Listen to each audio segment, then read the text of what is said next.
안녕하세요. 이규호 모발은 모발이식센터 이규호 원장입니다. 젊은 분들 가운데 중증 여드름 때문에 여드름 약을 먹고 있는 분들이 있습니다. 그래서 모발이식을 이제 상담을 받으러 오시는 거죠. 우리가 일반적으로 여드름 때 먹는 대표적인 약 이름이 로아큐탄이라고 합니다. 성분은 이소트레티노인이라는 성분인데 많은 분들이 또 먹고 있는 것 같더라고요. 근데 한 가지 우리가 이 로아큐탄 여드름 약이 탈모하고 어떤 연관성이 있을까, 그리고 수술을 받을 때 우리가 이 약물들이 어떠한 영향을 줄 수 있을까를 한번 생각해 보셔야 될 것 같습니다. 첫 번째는 이 약을 드셨을 경우에 휴지기성 탈모가 생길 수가 있습니다. 휴지기 탈모라는 거는 모발이 성장기, 퇴행기, 휴지기 이런 사이클을 돈다고 예전에 제가 말씀을 드렸는데, 성장기에 건강한 모발들보다 이제 많이 빠지고 약해져서 이런 휴지기성 상태에 있는 모발들이 증가를 하는 것입니다. 그래서 이 휴지기성 탈모라는 거는 우리가 보통 어떤 M자 탈모처럼 어느 국소 부위에 털이 확 빠져나가는 그런 모양적인 탈모라기보단 두피 전반에 있는 털들이 그렇게 휴지기가 많아지면서 빠져나가는 그 전반적인 이제 탈모라고 보시면 되겠죠. 그래서 이 휴지기성 탈모가 생기기 때문에 약을 먹는 경우에 탈모가 혹시 보이거나 조짐이 보이신다면 이 약물로 인한 연관성들을 일단 좀 생각을 해 보셔야 되겠습니다.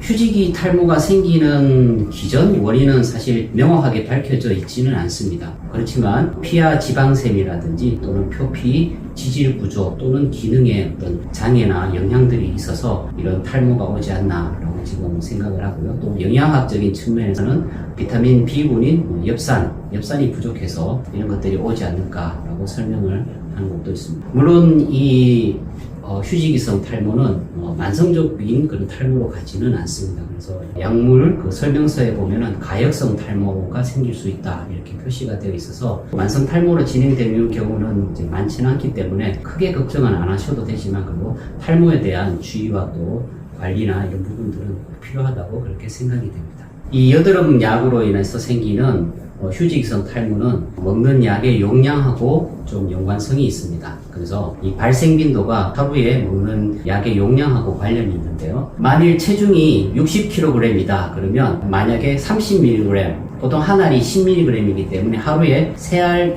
이하를 먹는 분들이라면 그 발생 빈도가 약 3.2% 정도 된다라는 거고요. 만약에 3알 이상, 그러니까 체중당 0.5mg 이상을 하루에 복용 용량으로 먹는 분들은 그 발생 빈도가 약 5.7% 된다라고 합니다. 그래서 이 부작용, 그러니까 탈모의 빈도가 도스 디펜던트, 그러니까 용량하고 관련이 있다라는 것이죠. 그래서 만약에 여드름이 심해서 용량을 좀 많이 복용을 하고 있는 분들이라면 오히려 그 탈모가 생길 확률이 더 높다 이렇게 좀 보실 수가 있겠습니다.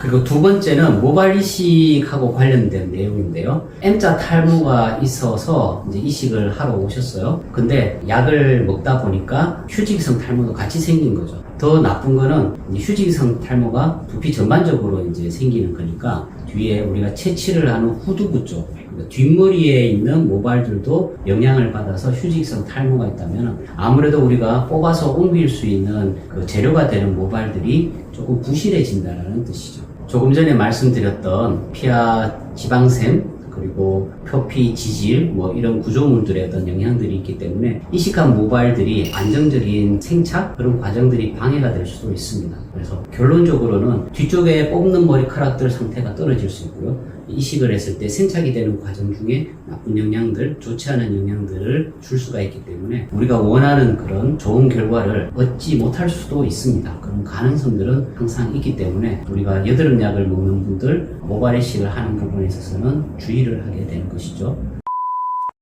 세 번째는 약물이 피부 조직의 그런 상처 회복, 그런 과정들을 방해를 할 수가 있습니다. 어떤 경우에는 마립 조직과 같은 그런 흉터 조직으로 생기는 경우도 있다고 합니다. 그래서 피부 시술 또는 모발 이식과 같은 그런 시술들을 최소한 약을 끊고 한 6개월 정도까지는 좀 기다렸다가 시술을 하는 것이 좋다라고 그렇게 권장을 하고 있습니다. 물론 이제 반론적인 그런 논문이나 그런 보고들도 있기는 합니다. 실질적인 측면에서는 상처 회복이라든지 이런 것들이 방해가 되는 것은 극히 낮기 때문에 그냥 바로 시술을 하거나 또는 한 달 정도만 기다렸다가 해도 된다 라고 하는 그런 주장들도 있기는 한데 대부분의 의사분들이 권고를 하는 것은 여드름약을 먹고 계신 경우에는 약을 끊고 한 6개월 정도 있다가 모발 이식술을 받는 것이 좋다라고 권장을 하고 있습니다. 네, 결론적으로는 여드름 치료를 위해서 이소트레티노인 성분의 약을 지금 복용을 하고 있으시다면 상담을 하실 때 꼭 알려주셔야 되고요. 그리고 시술을 계획한다면 한 6개월 정도 약을 중지를 하고 계획을 하는 것이 안전할 것으로 그렇게 생각이 됩니다.